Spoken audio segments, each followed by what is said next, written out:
नाज़रीन, operation politics की खुसूसी transmission में एक दफ़ा फिर आपको खुशामदीद कहेंगे। मुल्क की मजबूरी सियासी सूरत हाल के ऊपर ही हम बात कर रहे हैं। ख़ास तौर पे पंजाब असम्बली के अंदर जो है वो आज पहले ये कहा जा रहा था कि हो सकता है वोटिंग होगी, लेकिन अब ये बात सामने आई है कि वज़ारत आला के हवाले से कल अब वोटिंग रखी गई है और कल फैसला हो जाएगा कि पंजाब का अगला वज़ीर आला कौन होता है। इसके साथ ही साथ तहरीक अदम-ए-इत्तेमाद जो कौमी असम्बली के अंदर पेश की गई है उस पर भी वोटिंग का दिन जो है वो कल ही रखा गया है। तो इतवार का दिन एकदम बहुत इंपॉर्टेंट हो चुका है। हमारे इस घंटे के अंदर पाकिस्तान तहरीक इंसाफ से सदाकत अली अब्बासी साहब हमारे साथ मौजूद हैं और ब्यूरो चीफ लाहौर मोहम्मद इलियास साहब भी इस वक्त हमारे साथ स्टूडियो के अंदर ही मौजूद हैं।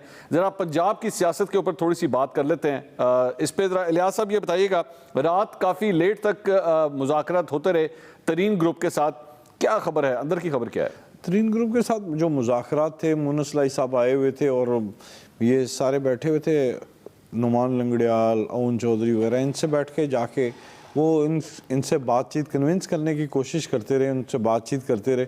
लेकिन जब वो बाहर आए, मीडिया ने बातचीत करने की कोशिश की उनसे और वैसे भी पता किया तो वो इस बात पर मान नहीं रहे थे, क्योंकि उनकी लंदन में मुलाकात जो हो चुकी हुई थी उसके मुताबिक फ़ैसले पर, जिसका ट्वीट भी कर दिया था इसहाक डार साहब ने कि जी तरीन ग्रुप अब हमारे साथ है नून लीग के साथ, तो वहाँ से वाज़े हो गया था कि बड़ी अजीब सूरत हाल है। तो मुन्नस लाई जब बाहर आए तो उनसे पूछा तो उन्होंने कहा कि कल आज 12 बजे फिर इनका इजलास होगा और उसमें फ़ैसला किया जाएगा।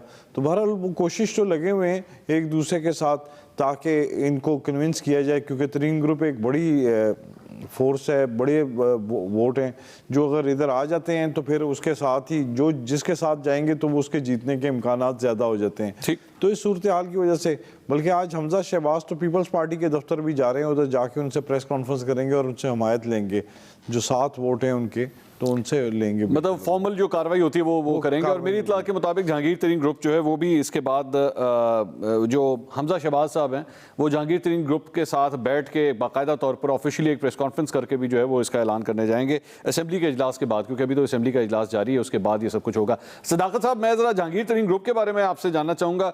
आज दुख अफसोस मैं कह सकता हूँ कि ऑफिशियली अब तरीन ग्रुप वही जहांगीर तरीन का पूरा ग्रुप जो आपके साथ रहा, बड़ा पुराना साथ रहा, अब वो साथ भी छूट गया, टूट गया, अपने लोगों को लेके वो अलग हो गए बाकायदा तौर पर। देखिए मंसूर साहब, सियासी बात है, जब तक वो ऐलान ना करें मैं अच्छे की उम्मीद रखूंगा, और अगर वो ऐसा कोई ऐलान करते हैं तो यकीन है बड़ा शदीद दुख होगा, क्योंकि इन लोगों की सियासत हमारे साथ थी, हमारे साथ इन्होंने नवाज शरीफ साहब को करप्ट जाना और पाकिस्तान से इन लोगों को आज़ाद करने की बात की, इन्होंने मॉरिशस के खिलाफ बात की। आज एक मॉरिशस का एक पूरा एक निशान है हमजा शहबाज, इसकी शायद और क्वालिफिकेशन कोई नहीं है। एक उसकी क्वालिफिकेशन है कि वो मियाँ शरीफ का पोता है, नवाज शरीफ का भतीजा और शहबाज शरीफ का बेटा है। और अगर वो इस तरह की बातें करते हैं तो मेरा ख्याल है कि हो सकता है कि वक्ती उनको कोई फायदा हो जाए।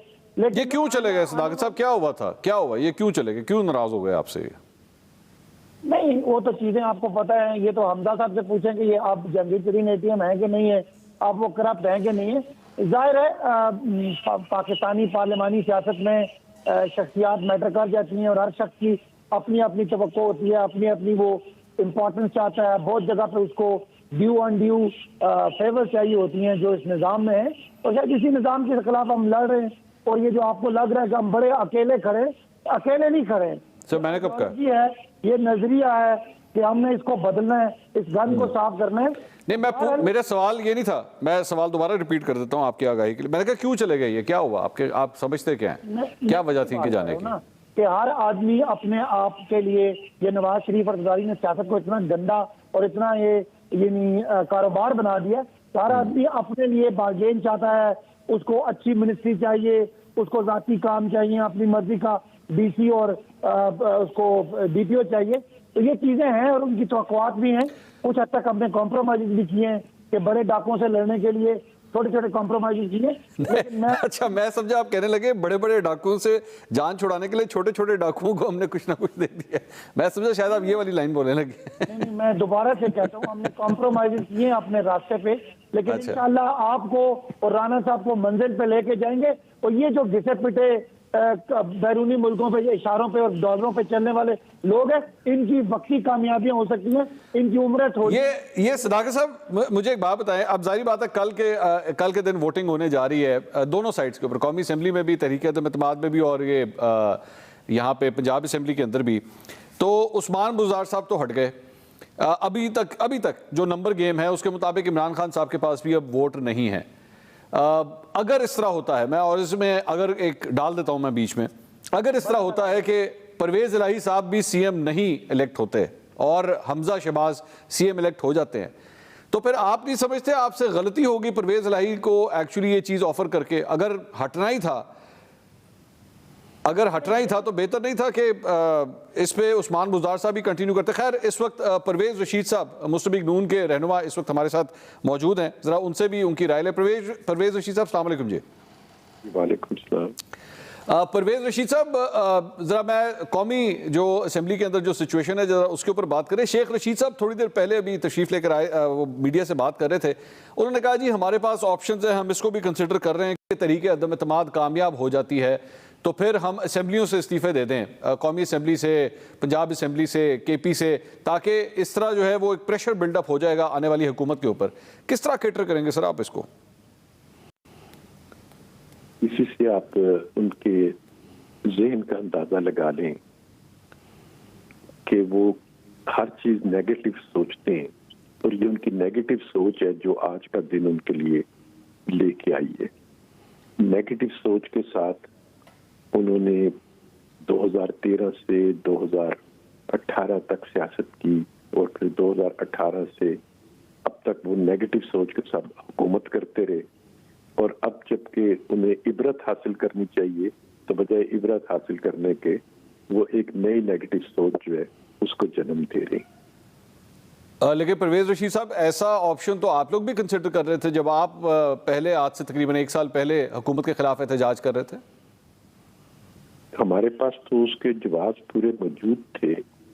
2018 के इंतखाबात, जिसको RTS इंतखाबात कहते हैं, और उसके शवाहिद मौजूद हैं, उसकी मीडिया के ऊपर उसकी जिसको कहते हैं गूंज मचती रही है।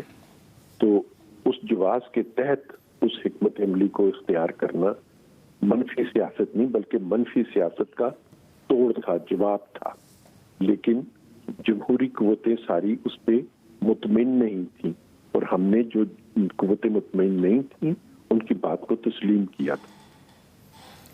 जवाब तो पाकिस्तान तहरीक इंसाफ भी, परवेज साहब कहती है कि इस वक्त ये जो कुछ भी हो रहा है ये एक बैरूनी साजिश है, और उसके नतीजे में एक मुंतखब हुकूमत को गिराया जा रहा है, और इन बैरूनी अनासर की वजह से ये जमातें जो हैं वो बरसरे इख्तिदार आ रही हैं। तो जवाब तो जाहिर बात है डिपेंड्स कि आप टेबल के किस साइड पे बैठे हुए हैं। उनका जवाब ये है कि जी हमारे साथ ये ज्यादती हो रही है। मंसूर ये अगर हमने जब RTS का कहा तो उस RTS के बारे में शवाहिद मौजूद है। आज तक इस बात का जवाब नहीं दिया गया, RTS के बारे में इंक्वायरी नहीं की गई, तो हमारे पास तो जवाब मौजूद था। लेकिन जब वो बैरूनी साजिश का कहती है तो मेरा सवाल तो बिल्कुल सीधा सा है, तो आप अभी तक UNO में क्यों नहीं गए? आपने उस मुल्क के साथ अपने सफारती तल्लुकात अभी तक खत्म क्यों नहीं किए? आप अपने सफारतकार को क्यों नहीं कहते कि वो सफारतकार का चले? मैं कहता हूं कि जिस सफारतकार ने ये जायजा भेजा है, जिसको मरासला हम कहते हैं, उस मरासले लिखने वाले सफारतकार को वो पाकिस्तान में मौजूद है ना, असद। इस वक्त असद को आपके सामने बैठा दे टेलीविजन के ऊपर। जिस दिन ये असद को आपके साथ टेलीविजन पर बैठा देगा और असद आप ही के सवालों के जवाब दे देगा, तो मैं इसको जवाब तस्लीम कर लूंगा। ये ना अक़वाम मुत्तहिदा में गए, ना इन्होंने उस सफारतकार का नाम लिया है, ना उस मुल्क के साथ सफारती तल्लुकात खत्म किए। खाली अपनी बदजुबानी से और अपनी जिसको बढ़क कहते हैं हमारे यहाँ, बढ़ के मारने से आप दुनिया के साथ अपने तल्लुकात जो उनको दाव पे लगा रहे हैं। तो अगर मैं ये परवेज साहब कहूँ कि अगर आप लोगों की हुकूमत आती है, और जिस तरह आप असद साहब का कह रहे हैं जो साबिक सफ़ीर हैं अमेरिका में पाकिस्तान के जो साबिक सफ़ीर थे, तो अगर आपकी हुकूमत आती है तो आप उनको मीडिया पे लाने के लिए तैयार हैं, सवालों के जवाब देने के लिए तैयार हैं? और अगर कोई इंक्वायरी की बात होती है, इमरान खान साहब इंक्वायरी की बात करते हैं, तो क्या आप ऐसी इंक्वायरी कराने के लिए भी तैयार होंगे? ये मुझसे तो सवाल आप आज पूछ रहे हैं। मैं अपनी जमात को कुछ दिन पहले से अपनी ये राय दे चुका हूँ कि उन्हें हुकूमत बनाने के बाद पहला काम जो उन्होंने करने हैं जरूरी, उनमें से एक काम भी होना चाहिए कि इसकी असलियत, इस मरासले की जो असलियत है उससे पाकिस्तानी कौम को आगाह किया जाए और पार्लियामेंट को भी आगाह किया जाए इसकी असलियत। आपकी मौजूदगी का फ़ायदा उठाते हुए एक और सवाल ये भी बता दीजिए कि जो भी सिचुएशन हो रही है, मेरे ख्याल में अगले 24 घंटे के अंदर मामला काफ़ी क्लियर हो जाएंगे, तो अब नवाज शरीफ साहब की वापसी मुतवक्के है? नवाज शरीफ साहब की वापसी जो है वो अभी भी जो असूल मैंने शायद आप ही के प्रोग्राम में बताया भी था, एक तो उनकी डॉक्टर्स की इजाज़त नंबर 1 हमारे लिए प्रायोरिटी है कि उनके डॉक्टर कहें कि वो आसानी से ये सफर इख्तियार कर सकते हैं। डॉक्टर्स की इजाजत हमारे लिए सबसे तरजीह रखती है और फिर हमारी अपनी जमात उन्हें दावत देगी कि वो वापस तशरीफ लाएं। उनके आने का तल्लुक जो है वो पाकिस्तान में हुकूमत की तब्दीली से नहीं है, उनके आने का तल्लुक उनकी सेहत के साथ है।